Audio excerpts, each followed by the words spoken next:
അമ്മേ പരിശുദ്ധ അമ്മേ പരിശുദ്ധ ദൈവമാതാവേ, കൃപാസനത്തിലൂടെ ഞങ്ങൾക്കും ഞങ്ങളുടെ ദേശത്തിനും അമ്മ മധ്യസ്ഥം തേടി തന്ന എല്ലാ അനുഗ്രഹങ്ങൾക്കും കൃപകൾക്കും ഞങ്ങളിപ്പോൾ ഹൃദയം നിറഞ്ഞ നന്ദി പറയുന്നു.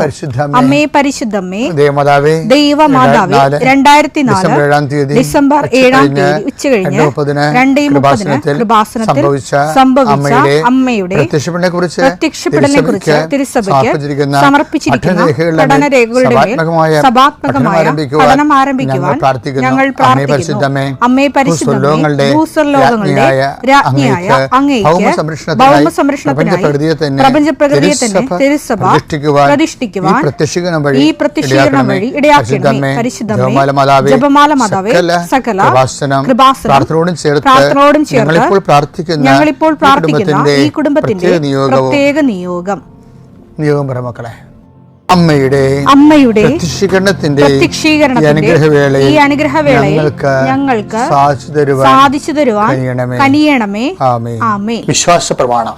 സർവശക്തനായ പിതാവും ആകാശത്തിന്റെയും ഭൂമിയുടെയും സൃഷ്ടാവുമായ ദൈവത്തിൽ ഞാൻ വിശ്വസിക്കുന്നു. അവിടുത്തെ ഏകപുത്രനും ഞങ്ങളുടെ കർത്താവുമായ ഈശോമിശിഹായിലും ഞാൻ വിശ്വസിക്കുന്നു.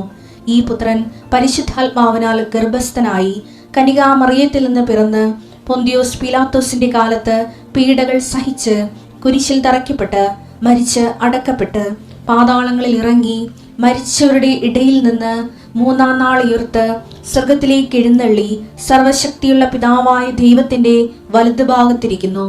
അവിടെ നിന്ന് ജീവിക്കുന്നവരെയും മരിച്ചവരെയും വിധിക്കുവാൻ വരുമെന്നും ഞാൻ വിശ്വസിക്കുന്നു. പരിശുദ്ധാത്മാവിലും ഞാൻ വിശ്വസിക്കുന്നു. വിശുദ്ധ കത്തോലിക്കാ സഭയിലും പുണ്യവാന്മാരുടെ ഐക്യത്തിലും പാപങ്ങളുടെ മോചനത്തിലും ശരീരത്തിന്റെ ഉയർപ്പിലും നിത്യമായ ജീവിതത്തിലും ഞാൻ വിശ്വസിക്കുന്നു. ആമേൻ.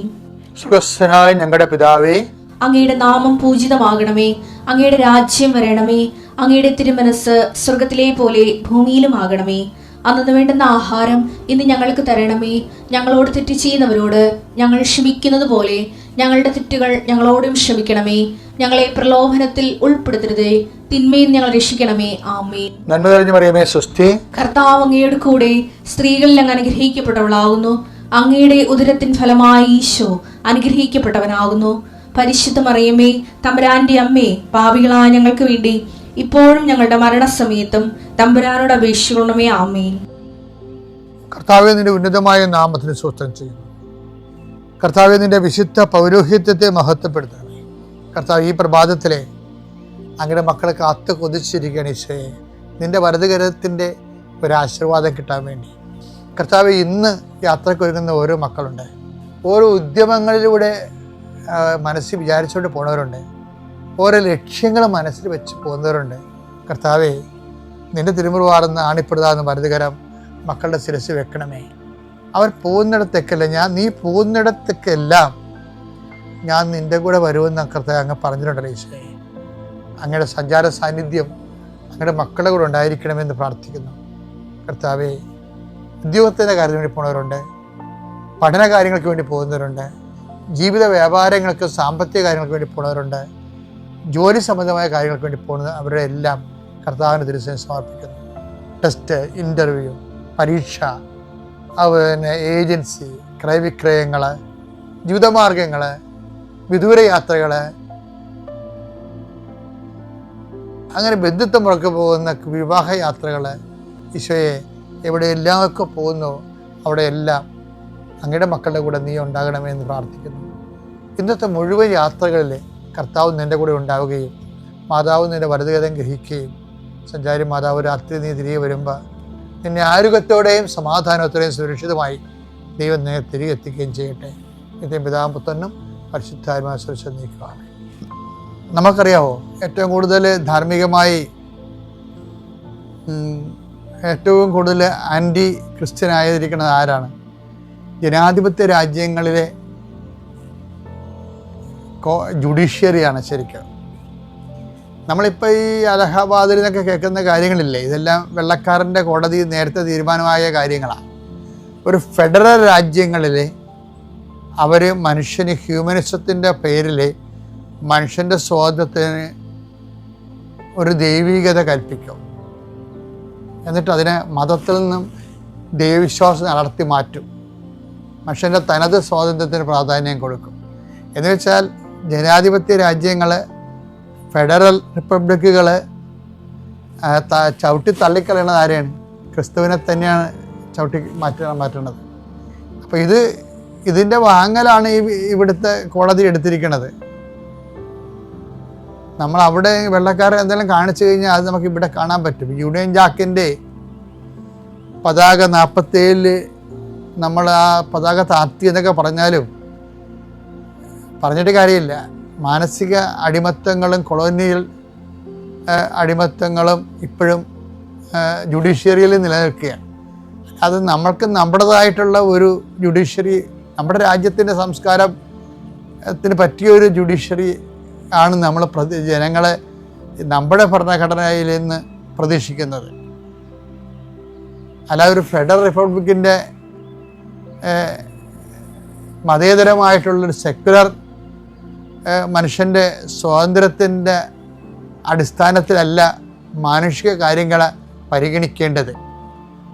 ഇപ്പം അങ്ങനെ വന്നിരിക്കുന്ന അങ്ങനെ ഒത്തിരിയേറെ നിയമങ്ങൾ ആ രീതിയിൽ ഈ കാലങ്ങളിൽ പടച്ചുവിട്ടിട്ടുണ്ട്. അത് വരണ നിസ്സാരമായ പ്രശ്നങ്ങളല്ല അത് വരുത്തണത്. പിലാത്തോസൊക്കെ ഇന്നും വളരെ ലൈവായിട്ട് ജഡ്ജിമാരുടെ കൂട്ടത്തിൽ ജീവിക്കുന്നുണ്ട്. ഞാൻ ജഡ്ജിയെ കുറ്റപ്പെടുത്തുകയല്ല, പക്ഷേ ഇതിൻ്റെ വരുന്ന ഒരു വിഷയം ഭരണഘടനയെ നിഷ്ക്രിയമാക്കി കളയുന്നുവെന്നും പാർലമെൻറ്റിനെ നിഷ്ക്രിയമാക്കി കളയും. ഇതിനാ ജുഡീഷ്യൽ ആക്ടിവിസം എന്ന് പറയുന്നത്. കാര്യം ഇതൊക്കെ തീരുമാനിക്കുന്നത് ജനങ്ങളുടെ ഒരു മാനസിക അവസ്ഥ കണക്കിലെടുത്തുകൊണ്ട് ജനങ്ങൾ ബില്ലാക്കുമ്പോഴാണ് ആ നിയമം വെച്ചുകൊണ്ട് ഇവരത് നിയമാനുസൃതമാണോ അല്ലേന്ന് പറയണത്. ഇപ്പം എവിടെയോ ലോകത്ത് മറ്റു രാജ്യങ്ങളിലുള്ള നിയമം വെച്ചുകൊണ്ടാണ് ഇവിടെ ഇന്ത്യയുടെ ജനങ്ങളെ വിധിക്കാൻ വരുമ്പോഴുണ്ടാകുന്നൊരു പ്രശ്നം. അത് ഭരണഘടന ഇനാക്ടിവേഷനായിട്ട് വരും. ഇത് നിസ്സാരമല്ല കാര്യങ്ങൾ. ഇത് നിങ്ങൾക്ക് എത്ര പേർക്ക് ഇത് മനസ്സിലായെന്നറിയത്തില്ല. ഇത് തന്നെ ക്രിസ്തുവിൻ്റെ കാലത്തും സംഭവിച്ചത്. നിയമപരമായിട്ട് ഇപ്പം അവരുടെ നിങ്ങൾ കൊണ്ടുപോയി നിങ്ങളുടെ നിയമം അനുസരിച്ച് വിധിച്ചു കൊള്ളാൻ പറയുന്നുണ്ടല്ലോ. അപ്പോൾ അവരുടെ നിയമങ്ങൾ പറയുന്നുണ്ട്. എന്താ പറയണത്? ഇവൻ സീസറിന് എതിരാണെന്ന് പറയും. പൊളിറ്റിക്കലൈസ് കർത്താവിനെ കൊല്ലുന്നതിന് വേണ്ടി പൊളിറ്റിക്കൽ സിവിൽ ലോ ഉപയോഗിക്കുന്നുണ്ട് ഇതിൻ്റെ അകത്ത് അന്നാസും കയ്യാഫാസും. കാര്യം അത് ഉപയോഗിക്കാൻ കാരണം അന്നാസിനും കയ്യാഫാസിനും റിലീജിയസ് ലോ ഉണ്ടെങ്കിലും ആളെ കൊല്ലാൻ പറ്റത്തില്ല. അപ്പം കൊല്ലാൻ വേണ്ടിയാണ് അന്നാസ് സീസറിൻ്റെ എതിരാളിയായിട്ട് ഈശോയെ ചിത്രീകരിക്കുന്നത്. ഈശോ സീസറിൻ്റെ എതിരാളി അല്ല എന്നുള്ളത് ഹു ആർ യു, നീ ആരാണ് എന്ന് ചോദിക്കുന്നതിലൂടെ നിനക്കെന്താ സീസറുമായിട്ട് എതിർപ്പുണ്ടോ എന്നാണ് ചോദിക്കുന്നത്. അപ്പോൾ ഈശോ പറയും, ഞാനും സീസറിൻ്റെ രാജ്യവുമായിട്ട് ബന്ധമില്ല, ഞാൻ ഈ ലോകത്തിൻ്റെതല്ല. അപ്പം തന്നെ പിലാത്തോസിൻ്റെ കാര്യം മനസ്സിലായി. പക്ഷെ പിലാത്തോസിന് ഈശോയുടെ ഒരു ലോകത്തിൻ്റെ കാര്യങ്ങളെക്കുറിച്ച് അയാൾക്ക് അറിവില്ല. പിന്നെ അയാൾ ചോദിക്കുന്നത്, അതുകൊണ്ടാണ് അയാൾ നീ ആരാണെന്ന് ചോദിക്കുന്നത്. അപ്പോൾ ഈശോ പറയും, ഞാൻ സത്യത്തിന് സാക്ഷ്യം വഹിക്കാൻ വന്നവനാണ്. അപ്പോൾ പിലാത്തോസ് പിന്നെയും കുഴയും. പിലാത്തോസ് ചോദിക്കും, ദെൻ വാട്ട് ഈസ് ട്രൂത്ത്, എന്താണ് സത്യം എന്ന് പറയും ചോദിക്കും. അപ്പോൾ കർത്താവ് തന്നെയാണ് സത്യം, ഐ ആം ദ ട്രൂത്ത് എന്ന് ഈശോ പറഞ്ഞിട്ടുണ്ട്. അപ്പോൾ അത് പിലാത്തോസിനോട് പറഞ്ഞിട്ട് കാര്യമില്ലാത്തത് കൊണ്ട് കർത്താവ് മൗനനായി നിന്നു. അപ്പോൾ ക്ലോഡിയ കയറി വരും. ക്ലോഡിയ പരവേശപ്പെട്ട് സങ്കടപ്പെട്ട് വരും. പിലാത്തോസിൻ്റെ ഭാര്യ, ഈ മനുഷ്യൻ്റെ മേൽ ശ്രദ്ധ വേണം, അദ്ദേഹം കാരണം ഞാൻ ഒത്തിരി പേരെ സ്വപ്നത്തിൽ ക്ലേശം അനുഭവിച്ചു, അവൻ നീതിമാനാണ്. ക്ലോഡിയ അത് പറയുമ്പോൾ പിലാത്തോസും പറഞ്ഞു, എനിക്കറിയാം ക്ലോഡിയ, ഇയാൾ നീതിമാനാണ്. പക്ഷേ നമ്മൾ ഭക്ഷണം കഴിച്ചു പോണത് സീസറിൻ്റെ ശമ്പളത്തിൽ നിന്നാണ്. നമുക്ക് അതാണ് നീതി. അതുകൊണ്ട് വെള്ളം കൊണ്ടുവരാൻ പറയും. അപ്പോൾ ഒരു ജഡ്ജ്മെൻ്റ് അവിടെ കഴിയും. പീലാത്തോസ് കൈ കഴുകുകയും ചെയ്യും. നിയമം വേറെ, സത്യം വേറെ. ക്രിസ്തു എപ്പോഴും ക്രൂശിക്കപ്പെടും. ഇനിയും നല്ല കള്ളനെപ്പോലെ ക്രിസ്തുവിൻ്റെ കൂടെ നിൽക്കണം. കോടതി വിധികൾ ഇനിയും ഉണ്ടാവും. അതുവഴി ധാർമ്മികതയും എത്തിക്സും ഒക്കെ ക്രൂശിക്കപ്പെടും. നിയമപരമായിട്ടുള്ള കാര്യം വ്യക്തിപരമായ സ്വാതന്ത്ര്യത്തിൻ്റെ പേരിൽ അനാസും കയ്യഫാസും ജയിക്കും. ദുഃഖവെള്ളി തുടരും. പക്ഷെ ഓർക്കുക, ക്രിസ്തുവിൻ്റെ കൂടെ നിൽക്കുമ്പോൾ അവൻ്റെ ഓഹരി എന്താണ്? എന്നോടുകൂടി സഹിച്ചവൻ എന്നോടുകൂടി നേടും. ഒരു പുനരുത്ഥാനത്തിൻ്റെ ഓർമ്മയായിട്ടാണ് ഈശോ ഇടത്തോക്ക് വലത്തേക്ക് തന്നെ തല ചായച്ചുകൊണ്ട് എല്ലാം പൂർത്തിയായെന്ന് പറയുന്നത്. ധൈര്യത്തോടെ. എൻ്റെ പേര് പാർവതി. ഞാൻ വരുന്നത് ചങ്ങനാശ്ശേരി നിന്നാണ്. ഞാൻ ഉടമ്പടി എടുത്തത് 2022 ഒക്ടോബർ 18 ഇതെൻ്റെ 3ാമത്തെ പുതുക്കലാണ് ഉടമ്പടിയിൽ. ഈ ഒരു വർഷക്കാലത്തെ ഉടമ്പടി ജീവിതം കൊണ്ട് എനിക്ക് ചെറുതും വലുതുമായ ഒരുപാട് അനുഗ്രഹങ്ങൾ പരിശുദ്ധ അമ്മ വഴി ഈശോയിൽ നിന്ന് ലഭിച്ചിട്ടുണ്ട്. ഞാനതിൽ എൻ്റെ കാര്യങ്ങൾ മാത്രം ഞാൻ ഉടമ്പടിയിൽ വെച്ചിട്ടില്ല. എൻ്റെ പ്രിയപ്പെട്ട കുറേ പേരുടെ ആവശ്യങ്ങൾ ഞാൻ ഉടമ്പടിയിൽ വെച്ചിരുന്നു. ആദ്യത്തെ നിയോഗത്തിൽ തന്നെ വെച്ച എൻ്റെ ബന്ധുവിൻ്റെ ജപ്തി നടപടി, അത് ഞാൻ മാതാവിനോട് ഡേറ്റ് ഇട്ട് പ്രാർത്ഥിച്ചതിൻ്റെ ഫലമായിട്ട് അതേപടി തന്നെ മെയ് മാസത്തിൽ അവർ ജപ്തിയിൽ ഒരുപാട് ബുദ്ധിമുട്ടുന്ന ഒരു സിറ്റുവേഷനിൽ വന്നിട്ട് ഞാൻ മാതാവിനോട് പ്രാർത്ഥിച്ചു, അത് ജപ്തി നടക്കരുത് എന്ന് പ്രാർത്ഥിച്ചു. അവരുടെ പ്രോപ്പർട്ടിയിൽ ഞാൻ ഇവിടുത്തെ ഉപ്പ് വിതറി ഞാൻ പ്രാർത്ഥിച്ചിരുന്നു. അതുപടി തന്നെ ആ മെയ് മാസത്തിനുള്ളിൽ ജപ്തി ഒന്നും നടക്കാതെ അവരുടെ പ്രോപ്പർട്ടി വിറ്റ് അവരുടെ കടങ്ങളും ബുദ്ധിമുട്ടുകളും മാറ്റിത്തന്ന് മാതാവിനെ അനുഗ്രഹിച്ചു. അതേപടി രോഗസൗഖ്യം എനിക്ക് കിട്ടിയത്, എനിക്ക് ബാർത്തോലിൻ സിസ്റ്റർ എന്ന് പറയുന്ന ഒരു സിസ്റ്റർ കണ്ടിന്യൂസ് ആയിട്ട് ഇങ്ങനെ വന്നുകൊണ്ടിരിക്കുകയായിരുന്നു എല്ലാ മാസവും.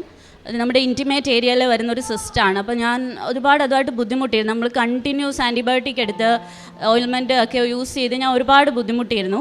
അപ്പം ബേസിക്കലി എനിക്ക് ഉടമ്പടി എടുത്ത അന്നോട്ട് എനിക്ക് രോഗസൗഖ്യങ്ങൾ ലഭിച്ചിട്ടില്ലായിരുന്നു. പ്രധാനമായിട്ട് എനിക്ക് വേണ്ടി രോഗസൗഖ്യത്തിന് വേണ്ടി ഞാൻ പ്രാർത്ഥിച്ചിട്ടില്ലായിരുന്നു എന്നുള്ളതാണ് സത്യം. ഉടമ്പടി എടുത്ത കാലം തൊട്ട് ആരെങ്കിലുമൊക്കെ കാര്യങ്ങൾ ഞാൻ അറിയും, അവർക്ക് വേണ്ടിയേ ഞാൻ പ്രാർത്ഥിച്ചിട്ടുണ്ടായിരുന്നുള്ളൂ. അപ്പോൾ ആ സമയം എനിക്ക് വേദനയും അതിൻ്റേതായ ബുദ്ധിമുട്ടുകളും കൊണ്ട് ഒരു ചൊവ്വാഴ്ചത്തെ ഉടമ്പടി ധ്യാനത്തിൽ ഞാൻ കരഞ്ഞുകൊണ്ട് ഞാൻ അവസാനം പ്രാർത്ഥിച്ചു പോയി, ഇതൊന്നും മാറ്റിത്തരണേന്ന് ഞാനിങ്ങനെ പ്രാർത്ഥിച്ചു. അപ്പം രോഗസൗഖ്യത്തിൻ്റെ സമയത്ത് ജോസഫ് അച്ഛൻ ഇങ്ങനെ പറഞ്ഞു, ഈ ഇൻറ്റിമേറ്റ് ഏരിയയിൽ സിസ്റ്റുള്ളവരെ കർത്താവ് സുഖപ്പെടുത്തുന്നു എന്ന് പറഞ്ഞു. ഞാൻ വിശ്വസിച്ചു, അതിൽ ഞാനിവിടെ ഉണ്ടാവുമെന്ന് ഞാൻ വിശ്വസിച്ചു. പിറ്റേന്ന് അത് വളരെ വലിയൊരു സിസ്റ്റായിരുന്നു. പിറ്റേന്ന് അത് അവിടെ ഉണ്ടോയെന്ന് തോന്നുന്ന, വിശ്വസിക്കാൻ പറ്റാത്ത രീതിയിൽ അതിൻ്റെ ഒരു പാടുപോലും ഇല്ലാതെ ആ സിസ്റ്റ് അത് മാറി. ശരിക്കും പറഞ്ഞാൽ രോഗസൗഖ്യത്തിൽ എനിക്കൊരു വിശ്വാസക്കുറവുണ്ടായിരുന്നു. എനിക്കത് സംഭവിച്ചിട്ടില്ലാത്തത് തൊണ്ടാവും.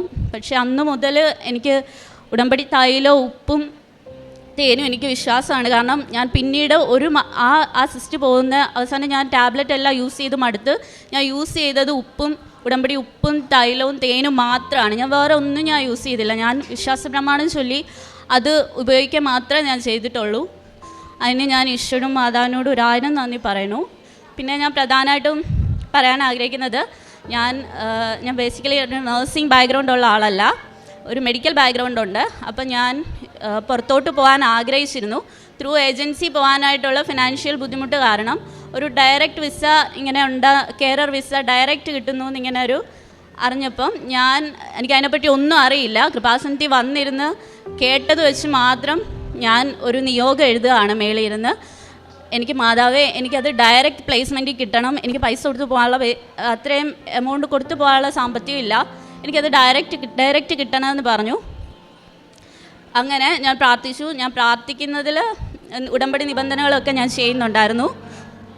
അപ്പം ബേസിക്കലി നമ്മൾ മനുഷ്യരാണല്ലോ, അതിൻ്റേതായ ബലഹീനതകളൊക്കെ നമുക്കുണ്ടാവും. അപ്പം ഈ ഉടമ്പടി എടുത്തതിന് ശേഷം ഡയറക്റ്റ് മതിയെന്ന് ഞാൻ പറഞ്ഞതിലും എന്നെ കുറച്ച് ഏജൻസീസ് അപ്രോച്ച് ചെയ്തു. അപ്പോൾ അവർ ജോബ് അഷ്യൂർ ചെയ്തു. അപ്പം ഞാൻ സത്യം പറഞ്ഞാൽ ഞാൻ എൻ്റെ ഉടമ്പടി ചെറുതായിട്ടൊന്ന് മറന്നു എന്ന് പറയാം. അപ്പം ഞാൻ ആ ഏജൻസിക്കാർ ജോബ് ഉറപ്പ് പറഞ്ഞു. അപ്പം ഇതായിരിക്കും ചിലപ്പോൾ മാതാവ് പറഞ്ഞതെന്ന് ഞാൻ അങ്ങ് വിശ്വസിച്ചു. ഞാൻ ഏജൻസിക്കാരോട് ഓക്കെ പറഞ്ഞു. ഇല്ലാത്ത പൈസ 15 ലക്ഷത്തോളം രൂപ കൊടുക്കാമെന്ന് ഓക്കെ പറഞ്ഞു. പക്ഷേ അതിന് വേണ്ടി ഇറങ്ങി തിരിച്ചിട്ട ഒരു കാര്യം എൻ്റെ നടക്കുന്നില്ല. ഒന്നും ലോണാകട്ടെ അതിന് വേണ്ടി സഹായിക്കാമെന്ന് പറഞ്ഞവരാകട്ടെ മുഴുവൻ പ്രശ്നങ്ങളായിരുന്നു. പേഴ്സണലി ആകട്ടെ ഒരുപാട് വിഷമങ്ങളുണ്ടായി. ഒരിക്കൽ കരഞ്ഞിരുന്ന് ഇങ്ങനെ പ്രാർത്ഥിക്കുന്ന സമയത്താണ് ഞാൻ പിന്നെ എൻ്റെ ഉടമ്പടി ഓർക്കുന്നത്. ഞാൻ ഓർത്തു ഞാൻ ഡയറക്റ്റ് കിട്ടണേന്ന് മാതാവിനോട് പ്രാർത്ഥിച്ചു. ഞാൻ പിന്നെ എന്തിനാ ഈ ഏജൻസി അപ്രോച്ച് ചെയ്തതെന്ന് ഞാൻ ചിന്തിച്ചു. അങ്ങനെ ആ സെക്കൻഡിൽ ഞാൻ വിളിച്ചു പറഞ്ഞു ഏജൻസിയോട് എനിക്ക് താല്പര്യമില്ല, അത് വേറെ ആർക്കെങ്കിലും നിങ്ങൾ കൊടുക്കാൻ എനിക്ക് താല്പര്യമില്ല എന്ന് പറഞ്ഞു. എന്നിട്ട് ഞാൻ മാതാവിനോട് പ്രാർത്ഥിച്ചു, മാതാവ് നിനക്ക് തരാൻ ഇഷ്ടമുണ്ടെങ്കിൽ എനിക്ക് മതിയില്ലെങ്കിൽ കുഴപ്പമില്ല എന്ന് പറഞ്ഞ് ഞാൻ പ്രാർത്ഥിക്കാൻ തുടങ്ങി. അങ്ങനെ പറഞ്ഞു. ഒരു കുറച്ച് ദിവസങ്ങൾക്ക് ശേഷം എനിക്ക് ഒരു കോള് വരികയാണ്. ഒരു കെയർ ഹോമിൽ നിന്ന് ഒരു ഡയറക്റ്റ് ഇൻ്റർവ്യൂവിന് റെഡി ആണോ എന്ന് ചോദിച്ചുകൊണ്ട് വിതൗട്ട് എനി ഏജൻസി അവരെന്നോട് പറഞ്ഞു റെഡി ആണോ എന്ന് ചോദിച്ചു. ഇൻ്റർവ്യൂ ഡേറ്റ് പറഞ്ഞു. പിന്നീട് അങ്ങോട്ട് നടന്നത് എന്താണെന്ന് എനിക്ക് അറിയില്ല.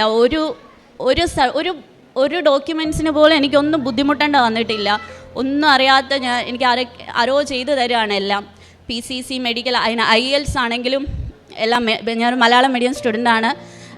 ടെൻഷൻ ഉണ്ടായിരുന്നു. പക്ഷേ കാശ് രൂപ എൻ്റെ കയ്യിൽ ഉണ്ടായിരുന്നതുകൊണ്ട് സാക്ഷ്യങ്ങൾ കേൾക്കുന്നതുകൊണ്ട് എനിക്ക് വിശ്വാസമായിരുന്നു. അങ്ങനെ എല്ലാം കഴിഞ്ഞു. ഞാൻ മാതാവിനോട് ഡേറ്റ് ഇട്ട് പ്രാർത്ഥിച്ചു. മാതാവ് എനിക്ക് സെപ്റ്റംബർ 22 UK വിസ തരണം. കാരണം ഒക്ടോബറിൽ എൻ്റെ എല്ലാം PCC മെഡിക്കലൊക്കെ എക്സ്പയർ ആവുകയാണ്. അതിന് മുമ്പ് എനിക്ക് വിസ തരണമെന്ന് ഞാൻ ഡേറ്റ് ഇട്ട് പ്രാർത്ഥിച്ചു. ഡേറ്റ് ഇട്ട് പ്രാർത്ഥിച്ചതുപോലെ തന്നെ സെപ്റ്റംബർ 22 മാതാവ് എനിക്ക് UK വിസ എന്ന് അനുഗ്രഹിച്ചു. അതിനുശേഷം പിന്നെ ഒരു 2 മാസം എനിക്കൊരു നീണ്ട വെയിറ്റിംഗ് ആയിരുന്നു ടിക്കറ്റിന്. എനിക്ക് അക്കോമഡേഷൻ ഇങ്ങനെ ഡിലേ ആയിക്കൊണ്ടിരിക്കുകയായിരുന്നു. കാര്യം എന്താണെന്ന് അറിയില്ല, ഒരു ഡിലേ ആണ്, അതുകൊണ്ട് ടിക്കറ്റ് ഡിലേ ആവുമെന്ന് ഇങ്ങനെ പറഞ്ഞ് ആയിക്കൊണ്ടിരിക്കുകയാണ്. നമ്മൾ ഇപ്പോൾ പോകുമെന്നുള്ള പ്രതീക്ഷ നിന്നിട്ട് ഒരു ലേറ്റ് ആയിട്ടുണ്ട്. പക്ഷേ ഒരു വർഷം മുമ്പുള്ള എൻ്റെ പ്രകൃതം വെച്ചിട്ട് ഞാൻ ആ വെയിറ്റ് ചെയ്യേണ്ട സമയം ഞാൻ ഒരുപാട് ടെൻഷൻ അടിക്കേണ്ട ആളാണ്. പക്ഷെ ടെൻഷൻ ഇല്ലായിരുന്നു. ആ സമയത്തൊക്കെ ഞാൻ കേൾക്കുന്ന സാക്ഷ്യങ്ങളെന്ന് വെച്ചാൽ മാതാവ് എല്ലാവരും ഇങ്ങനെ വെയിറ്റ് ചെയ്യിപ്പിക്കുന്ന സാക്ഷിയാണ്. അപ്പോൾ അവർക്ക് എല്ലാ സാക്ഷിയും കഴിയുമ്പോൾ മാതാവ് അവർക്ക് ഏറ്റവും ബെസ്റ്റ് കൊടുക്കാനാണ് ആ വെയിറ്റ് ചെയ്യിപ്പിക്കുന്നതെന്ന് മനസ്സിലായി. അപ്പോൾ എനിക്ക് സന്തോഷമായി. എന്നെ അത്രയും വെയിറ്റ് ചെയ്യിപ്പിക്കുന്നുണ്ടെങ്കിൽ എനിക്ക് അതിൻ്റെ ബെസ്റ്റ് മാതാവ് തരും എന്ന് വിശ്വസിച്ച് എനിക്ക് ടെൻഷൻ ഇല്ലായിരുന്നു. ആ 2 മാസത്തോളം ഞാൻ വെയിറ്റ് ചെയ്തു. ഡേറ്റ് ഇട്ട് പ്രാർത്ഥിക്കണമെന്ന് ഇങ്ങനെ തോന്നി. എനിക്കൊരു കൺഫ്യൂഷനായിരുന്നു, ഞാൻ ഡേറ്റ് ഇട്ട് പ്രാർത്ഥിക്കാനാണോ ഇനി മാതാവ് എന്നോട് പറയുന്നതെന്ന്. അങ്ങനെ ഞാൻ ഒരിക്കൽ മാതാവിനോട് ചോദിച്ചു, മാതാവേ ഞാൻ എന്താ ചെയ്യേണ്ടതെന്ന് എനിക്കൊന്ന് പറഞ്ഞു തരണേന്ന് പ്രാർത്ഥിച്ചു. ഞാൻ അന്ന് രാത്രി ഞാനൊരു സ്വപ്നം കണ്ടു.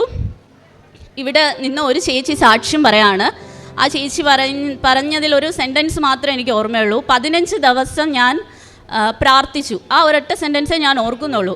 അപ്പോൾ ഞാൻ വിചാരിച്ചു മാതാവ് എന്താ പറയണേ, 15 ഡേറ്റ് ഇട്ട് പ്രാർത്ഥിക്കാനാണോ അതോ എന്താ പറയണതെന്ന് എനിക്ക് ആദ്യം മനസ്സിലായില്ല. പിന്നീടാണ് ഞാൻ ചിന്തിച്ചത്, ജോസഫ് അച്ഛൻ ഒരു ധ്യാനത്തിൽ പറഞ്ഞിരുന്നു ഒരു സ്ഥിരത, അത് നമ്മുടെ ഉടമ്പടി ജീവിതത്തിൽ എന്ത് കാര്യത്തിലും ഒരു കൺസിസ്റ്റൻസി ആവശ്യമാണ്. എന്നെ സംബന്ധിച്ചിടത്തോളം എനിക്ക് പ്രാർത്ഥനയിൽ ഒരു സ്ഥിരത ഇല്ലാത്ത ആളായിരുന്നു. കാരണം എവിടേക്കൊക്കെ ഇങ്ങനെ മുടങ്ങിക്കൊണ്ടിരിക്കും. ഒരു 15 ദിവസം കണ്ടിന്യൂസ് ഞാൻ പ്രാർത്ഥിക്കാറുണ്ടായിരുന്നോ എന്ന് ചോദിച്ചാൽ ഇല്ല. അപ്പോൾ എനിക്ക് മനസ്സിലായി എന്നോട് ചിലപ്പോൾ അതായിരിക്കും മാതാവ് പറയുന്നതെന്ന് വിചാരിച്ചു. ഞാൻ കലണ്ടറിൽ ഡേറ്റ് ഇട്ടു 15 ദിവസം. അന്ന് തൊട്ട് ഞാൻ ജപമാല എല്ലാം മുടങ്ങാതെ 15 ദിവസം ഞാൻ പ്രാർത്ഥിച്ചു. ഞാൻ വിശ്വസിക്കുന്നു ആ 15ാമത്തെ ദിവസം എൻ്റെ അക്കോമഡേഷൻ ശരിയായി. എനിക്ക് വെൽക്കം ലെറ്റർ വന്നു. അത് മാതാവ് തന്നാണെന്ന് തന്നെയാണ് ഞാൻ വിശ്വസിക്കുന്നത്. എനിക്ക് വേണ്ടി ആരും ഇല്ല അവിടെ, ഒന്നും പറയാനും എനിക്കറിയില്ല. എവിടെ ഒന്നും എനിക്കറിയില്ല. അതിനെപ്പറ്റി കിട്ടിയ ആ ഒരു പ്ലേസ് സ്കോട്ട്ലാൻഡ് അത്രമാത്രം. കെയർ ഹോം ഞാനൊന്ന് വെബിൽ അടിച്ചു നോക്കി, അത് മാത്രമേ ഉള്ളൂ എനിക്ക് അതിനെപ്പറ്റി അറിയാവുന്ന. ബാക്കി എനിക്ക് വേണ്ടി അവിടെ ആരും ഒന്നും ചെയ്യാനില്ല. ഞാൻ വിശ്വസിക്കുന്നു മാതാവ് തന്നെയാണ് എനിക്കത് ശരിയാക്കി തന്നത്. പിന്നെ ഉടമ്പടി നിബന്ധനകൾ എൻ്റെ മാക്സിമം ഞാൻ പ്രവർത്തിച്ചിട്ടുണ്ട്. കാരണം ഞാൻ ഒരു ഹോസ്പിറ്റലിൽ വർക്ക് ചെയ്യുന്ന ആളാണ്. അപ്പം ഞാൻ വരുന്ന പേഷ്യൻസിനെയൊക്കെ നമ്മുടെ വർക്ക് ചെയ്ത് അങ്ങ് വിടുക എന്നല്ലാതെ സത്യം പറഞ്ഞാൽ ഒരാളുടെ മുഖത്ത് നോക്കി അവരുടെ ആ ഒരു സിറ്റുവേഷൻ കാണാൻ ശ്രമിച്ചിട്ടില്ലായിരുന്നു. നമ്മുടെ ജോബ് വേഗം തീർത്ത് പോകാമെന്നുള്ളൊരു മെൻറ്റാലിറ്റി ആയിരുന്നു. ഉടമ്പടി എടുത്തതിന് ശേഷം ഞാൻ ഒരു വചനം, അതായത് നിങ്ങളുടെ മുമ്പിൽ വരുന്നത് ആര് തന്നെ ആയാലും മനുഷ്യനല്ല ദൈവത്തെ പോലെ കണ്ട് ശുശ്രൂഷ ചെയ്യണമെന്നുള്ള വചനം ഞാൻ മനസ്സിൽ പഠിക്കാൻ തുടങ്ങി. എൻ്റെ മുമ്പിൽ വരുന്ന ഓരോ പേഷ്യൻസിനെയും എൻ്റെ മുമ്പിൽ വരുന്നത് യേശു ആണെന്ന് കണ്ട് ഞാൻ പരിശീലിക്കാൻ തുടങ്ങി. പത്രം ഞാൻ കൊടുക്കുമായിരുന്നു, ബൈബിള് വായിക്കും. ഞാൻ ഹിന്ദു ആണ്, എൻ്റെ കയ്യിൽ പക്ഷേ ബൈബിളുണ്ട്. ആദ്യമൊക്കെ വായിക്കാൻ ഇച്ചിരി മടിയുണ്ടായിരുന്നു. പിന്നെ അരമണിക്കൂർ മാറി, 3/4 മണിക്കൂറായി, 1 മണിക്കൂറായി. അതിനോടൊരു തീക്ഷ്ണത വന്നു തുടങ്ങി. പിന്നെ ഉപവാസം എടുക്കുമായിരുന്നു. ഞാൻ ആഴ്ചയിൽ ഒരിക്കൽ ഉപവസിക്കുമായിരുന്നു. ഒരു ദിവസം കംപ്ലീറ്റ് എന്നെക്കൊണ്ട്, എനിക്കറിയില്ല അതെങ്ങനെ ഉപവസിക്കേണ്ടതെന്ന് എനിക്കറിയത്തില്ലായിരുന്നു. പക്ഷേ എന്നെക്കൊണ്ട് പറ്റുന്ന രീതിയിൽ ഒരു നേരം ഞാൻ ഉപവാസം എടുക്കുമായിരുന്നു. കാരുണ്യ പ്രവൃത്തികൾ ചെയ്യാമായിരുന്നു. ഇപ്പം വഴി കൂടെയൊക്കെ പോകുമ്പം ഇപ്പോൾ വയ്യാത്തവരാണെങ്കിലും ഭിക്ഷക്കാരാണെങ്കിലും പണ്ടൊക്കെ ഇങ്ങനെ നോക്കിയിട്ട് പോകുന്നതിന് പകരം ഇപ്പോൾ ഒരാളെ കണ്ടാൽ വണ്ടി നിർത്തി അവർക്ക് എന്തെങ്കിലും ചെയ്തു കൊടുത്തിട്ട് പോകും എന്നുള്ളൊരു മാനസിക സ്ഥിതിയിൽ എത്താൻ സാധിച്ചു.